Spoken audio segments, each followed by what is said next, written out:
बड़ी खबर सामने आ रही है नेम प्लेट विवाद को लेकर, जिसमें आज एक बार फिर से सुप्रीम कोर्ट में सुनवाई हुई और सुप्रीम कोर्ट की तरफ से अंतरिम आदेश बरकरार रखा गया है।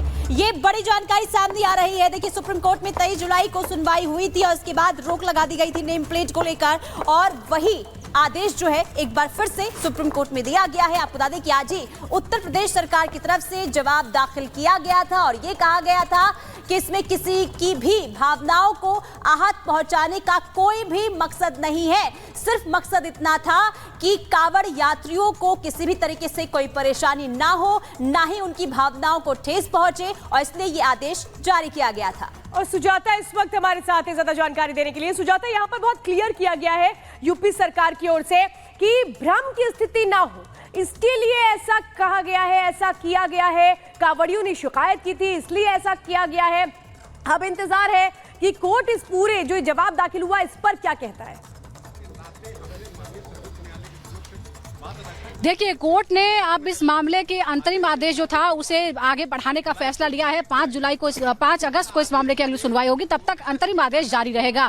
कोर्ट ने साफ तौर पर कहा है कि हमारा आदेश ये है कि अगर कोई स्वेच्छा से ऐसा लिखना चाहता है तो वो लिखे, लेकिन आप किसी को मजबूर नहीं कर सकते हैं। यही मुख्य बात है जो सुप्रीम कोर्ट ने अंडरलाइन की है। योगी सरकार की तरफ से जो जवाब दिया गया है उसमें यह कहा गया है कि हमने धार्मिक भावनाओं को ध्यान में रखते हुए ये फैसला लिया ताकि जो तीर्थ यात्री हैं वो शांति से पूरी यात्रा संपन्न हो। यह भी कहा कि यूपी सरकार धर्मनिरपेक्षता के जो हमारे संवैधानिक मूल्य है उसका पूरा सम्मान करती है, मर्यादा रखती है, और ये सिर्फ इस यात्रा को सुचारू रूप से शांतिपूर्ण तरीके से खत्म करने के लिए किया गया है। लेकिन सुप्रीम कोर्ट ने यह कहा कि जो लोग लगाना चाहते हैं डिस्प्ले, अपना नाम लिखना चाहते हैं, वो लिख सकते हैं, आप किसी को मजबूर नहीं कर सकते हैं। मध्य प्रदेश और उत्तराखंड सरकार से भी 1 हफ्ते के भीतर जवाब मांगा गया है। उत्तराखंड सरकार ने समय मांगा था 2 हफ्ते का, उसे 1 हफ्ते का समय दिया गया है।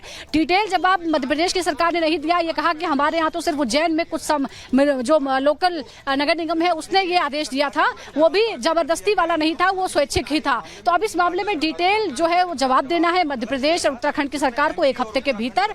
और उत्तराखंड यूपी सरकार की तरफ से जब वकील रोहतगी पेश हुए, उन्होंने कहा कि किन कंडीशन में ये लागू किया गया। उन्होंने कहा कि भ्रम की स्थिति से बचने के लिए, क्योंकि शिकायत की गई है कुछ और याचिकाकर्ता है जिन्होंने अंतरिम जो रोक है उसे हटाने की मांग की थी।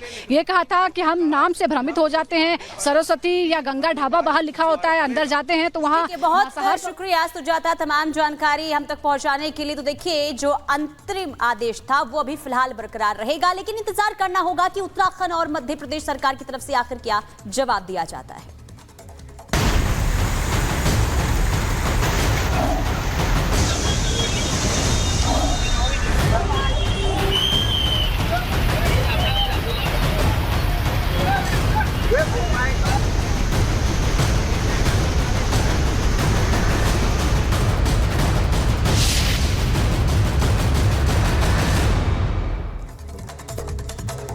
और चलिए अब आपको बताते हैं मौसम से जुड़ी हुई खबर। दरअसल महाराष्ट्र में बारिश कहर बनकर टूट पड़ी है और सबसे ज्यादा असर हाईटेक सिटी पुणे में देखने को मिल रहा है, जहां पर सड़कें जलमग्न हो चुकी है।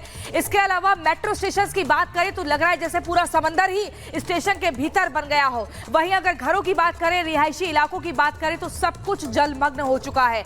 लोगों को तमाम परेशानियों का सामना करना पड़ रहा है और ऐसे में पूरा मोर्चा सेना संभाल रही है। एनडीआरएफ, एसडीआरएफ की टीम मौके पर जुटी हुई है, राहत बचाव का काम कर रही है। पूरी खबर इस रिपोर्ट में देखिए।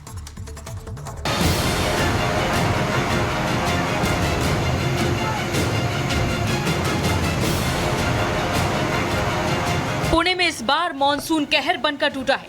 आसमान से बरसती आफत से पूरे शहर में हाहाकार मचा हुआ है। नदियां उफान पर हैं तो बांध ओवरफ्लो, सड़कें दरिया बनी है तो मेट्रो स्टेशन समंदर। पुणे में कुदरत का ऐसा प्रकोप शायद ही पहले कभी देखा गया। 24 घंटे से ज्यादा हुई मूसलाधार बारिश ने पुणे के कई इलाकों को जलमग्न कर दिया है। रिहायशी इलाके में सैलाब ने कब्जा कर लिया है। घर में रखा सारा सामान बर्बाद हो गया है। कई कॉलोनी डूब चुकी है तो कई लोगों की मौत हो गई है। कई घंटे बीत चुके हैं लेकिन लोगों के घरों से पानी नहीं निकला हुआ है। रुक रुक के बारिश हो रही है। पुणे में डैम का पानी छोड़ा जा रहा है, जिससे लोगों को काफी परेशानियों का सामना करना पड़ रहा है। ये तस्वीरें देख रहे हैं कि लोगों के घरों में किस तरह से पानी भरा हुआ है। और जो कल हाल था, कल लगभग 7 फुट तक पानी भरा हुआ था। लोगों को किसी तरह से निकाला गया, कैसे आप लोगों ने निकाला? अभी बुढ़ा लोग है उसको उठा के वह लेके गया, और इधर का जो आदमी आया था आजू बाजू वाले, वो कारपोरेशन का आदमी आया था, वो सब जग आके सब आदमी को बाहर निकाला। पुणे में बारिश से खड़कवासला समेत कई बांध लबालब भरे हैं। बांध के ओवरफ्लो होने पर पानी छोड़ा गया तो निचले इलाकों में बाढ़ से हाहाकार मच गया है। किस तरह से लोगों का घर है ये हाल देखिए, और लोगों को डर सता रहा कि बारिश, जिस तरह से अलर्ट जारी किया गया बारिश को लेकर, और जिस तरह से रुक रुक कर बारिश हो रही है, और उस समय डैम का पानी छोड़ा गया तो कहीं न कहीं फिर से इनके घरों में पानी भर जाएगा, और अभी भी पानी उतरा नहीं है। कई ऐसे घर हैं जिनको घरों में इसी तरह से पानी भरा हुआ है। लोग अपने लोगों को दूसरी जगह शिफ्ट कर रहे हैं, क्योंकि लगातार कहा जा रहा है कि डैम का पानी छोड़ा जाएगा, फिर से कहीं न कहीं आपके घर में 7 से 10 फुट तक पानी जा सकता है। पुणे में ऐसे हालात कमोबेश हर पौष इलाके में हैं। सिंहगढ़ हो या फिर एकता नगर, हालात बिगड़े तो एनडीआरएफ के साथ सेना भी पानी में उतरी, मोर्चा संभाला और सैलाब में फंसे लोगों को रेस्क्यू कर बाहर निकाला। पुणे में जल ऐसा गतर मचा रहा है कि हजारों लोग अपने घरों में कैद हो गए हैं। सैलाब में फंसे सैकड़ों लोगों का रेस्क्यू कर सुरक्षित स्थान पहुंचाया। पुणे के रिहायशी इलाकों में कार कहीं तिनके की तरह बह रही है, कहीं कार पूरी तरह से डूबी नजर आ रही है। बाइक का हाल भी देख लीजिए। निबज नगर में कमर तक पानी भरा है, चमचमाती सड़क दरिया बनी है तो उस पर नाव चल रही है। जुलाई का महीना खत्म होने को है, लेकिन पुणे में जलक्रोध की ये तस्वीर है जो शहर के भीतर मचे कोहराम की गवाही बनकर सामने आई है। पुणे के अंदर बहने वाली मुठा नदी कहर बरपा रही है। हालात को तो ऐसे समझिए जैसे मेट्रो के अंदर समंदर समा गया हो। पिछले 24 घंटे में पुणे में 114 ml बारिश हुई। बताया जा रहा है कि पिछले 50 सालों में शहर की कभी ऐसी तस्वीर किसी ने नहीं देखी। हालात का अंदाजा इस बात से लगाया जा सकता है कि नदी किनारे स्थित मौर्या, गोसावी और ओमकारेश्वर मंदिर जलमग्न हो गए हैं। ट्रांसफार्मर टूटकर सड़क पर गिर रहे हैं। लवासा में तो बारिश के चलते जमीन खिसक गई है। भूस्खलन के बाद स्थिति और भयावह हो गई है। एनडीआरएफ ने मोर्चा संभाला और लोगों के रेस्क्यू में जुट गई है। पुणे में बादलों से बरसी आफत के आगे पूरा सिस्टम पस्त दिख रहा है, क्योंकि ये तस्वीर आप देख रहे हैं वो एक दिन की बारिश के बाद आई। अगर आगे भी ऐसे ही बादलों की मनमानी चली तो पुणे शहर का क्या हाल होगा? Bureau report, Republic Bharat.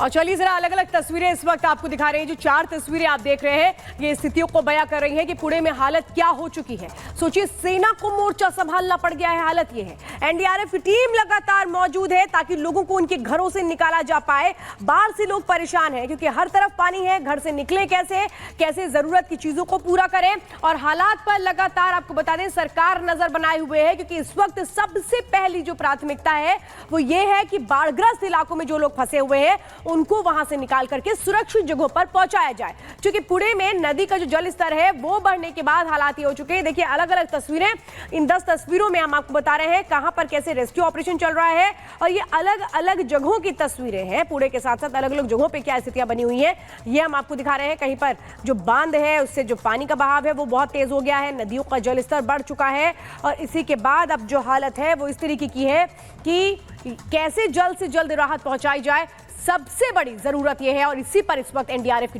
Team है काम करती नजर आ रही है।